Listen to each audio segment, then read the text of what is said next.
আসসালামু আলাইকুম রহমতুল্লাহি ওয়া বারাকাতু। আজ রাতেই সবে বরাতের নামাজ আদায় করতে হবে। আজ রাতেই নামাজগুলো আদায় করতে হবে। আমরা অনেকে আছে যে নামাজটা কিভাবে পড়বো, বরাত চলে আসছে, এখন নামাজটা কিভাবে পড়বো এই ভয়ে থাকে। বিশেষ করে যারা নতুন আছেন, যারা মহাজনেরা আছেন, আপনারা অনেকে চান যে সবে বরাতের রাতে ইবাদত করতে চান। আল্লাহ পাক রব্বুল আলামিন সবে বরাতের রাতেই বান্দার গুনাহগুলো মাফ করে দেয়, এটা প্রতিশ্রুতি দিয়েছেন। এজন্য আমরা সবে বরাতের রাতটাকে উদযাপন করব, রঙিন করব, নিজের গুনাহগুলো মাপ চেয়ে নিব এবং নামাজগুলো আগে সঠিকভাবে আদায় করব। আল্লাহ পাক রব্বুল আলামিন বান্দার থেকে সবচেয়ে বেশি একটা জিনিস আশা করেন, বান্দা যাতে নামাজ পড়ে এবং আল্লাহ পাক রব্বুল আলামিনকে সেজদা দেয়। আপনি যদি সেজদা দেন, আপনার জন্য আপনি দিবেন, আল্লাহ পাক রব্বুল আলামিন কবুল করবেন, সন্তুষ্টি হবেন, আপনাকে বড়কালে জান্নাত দিবেন। যদি আপনি না দেন, আপনার জন্য আল্লাহ পাক রব্বুল আলামিনের কোনো ক্ষতি হবে না, কোনো সমস্যা হবে না, মন কালো না, আপনার নিজের ক্ষতি হবে। এই জন্য সবে বরাতের রাতটা আমরা উদযাপন করব। আজকে যেহেতু সবে বরাতের রাত, আমরা নামাজ কিভাবে পড়বো সেই বিষয় নিয়ে আমরা জানবো। যে আমরা সবে বরাতের রাত্রে কিভাবে দুই দুই রাকাত করে 12 রাকাত কিভাবে সবে বরাতের নামাজগুলো, নফল নামাজগুলো আদায় করব। তো আমরা প্রথমেই চলে আসছি। প্রথমে আপনি নিয়ত করবেন যে আমি আল্লাহ সন্তুষ্টির জন্য 2 রাকাত নফল নামাজ আদায় করতেছি জায়নামাজে দাঁড়িয়ে। প্রথম জায়নামাজে দাঁড়িয়ে আমি আল্লাহর সন্তুষ্টির জন্য 2 রাকাত নফল নামাজ আদায় করতেছি। আল্লাহু আকবার। এটাই নিয়ত। এই নিয়ত করতে হবে, যেহেতু নিয়ত ওয়াজিব। আল্লাহ পাক রব্বুল আলামিন নিয়তটাকে ওয়াজিব করছেন। ওয়াজিব আপনি নিয়ত করার পর আপনি প্রথম রাকাতে আপনি সানা পড়বেন। প্রথম সানা পড়ার পর সূরা ফাতিহা, সূরা ফাতিহাটা শেষ করবেন। এখন আমরা আসি যে সূরা ফাতিহাটা পর কি পড়বো। প্রথম রাকাতে সূরা ফাতিহা পড়লাম, পড়ার পর কি পড়বো। এখন আপনারা যদি কারো কাছে মনে হয় যে না আমি সূরা কাউসার পারি বা সূরা ইখলাস পারি, যে কুল হুয়াল্লাহ, সূরা নাস পারি, আপনার যেইটা সহজ হয়, আপনার কাছে যেই সূরাটা সহজ হয় এই সূরাটা দিয়ে পড়তে পারেন।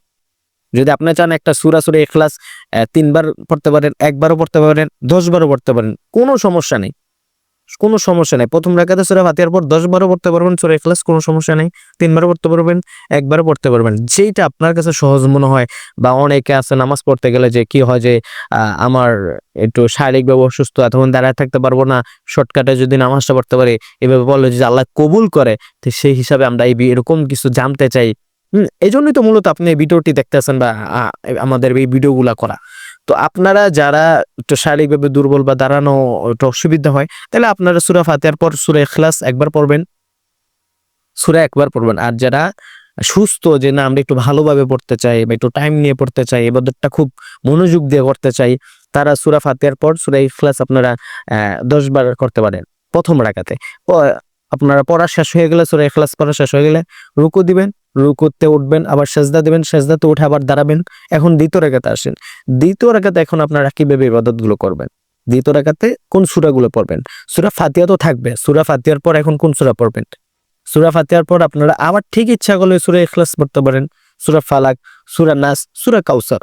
আপনার যেই জায়গাতে আপনার সহজ মনে হয়, যেইটা আপনার কাছে ভালো মনে হয়, আপনি ঠিক ওই সূরাটা পড়ে আপনারা দ্বিতীয় রাকাত রুকু দিয়ে, সেজদা দিয়ে, তারপর বৈঠকে আত্তাহিয়াতু, তারপর দুরূদ শরীফ, দয়মা সূরা পড়ে আপনারা সালাম ফিরাইতে পারেন।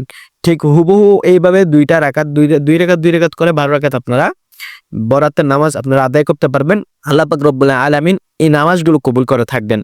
আমি যেহেতু ভিডিওটা বানিয়েছি, যদি আপনাদের কাছে ভিডিওটা ভালো লেগে থাকে, অবশ্যই চ্যানেলটি সাবস্ক্রাইব করবেন, পাশে থাকা বেল আইকনটি বাজিয়ে দিবেন, আর ভিডিওটি শেয়ার করে অপর মুসলমানকে দেখার সুযোগ করে দিবেন, যাতে এই সবে বরাতের রাতে মানুষ নামাজ আদায় করে আল্লাহ পাক রব্বুল আলামিনের কাছে খাঁটি বান্দা হিসাবে বান্দা হতে পারে এবং নিজের গুনাহগুলো মাপ চেয়ে নিতে পারে এবং পরকালে যাতে জান্নাতে যেতে পারে, আপনারা সেই ব্যবস্থাটা করে দিবেন। সকলে ভালো থাকবেন। আসসালামু আলাইকুম ওয়া রাহমাতুল্লাহি ওয়া বারাকাতুহু।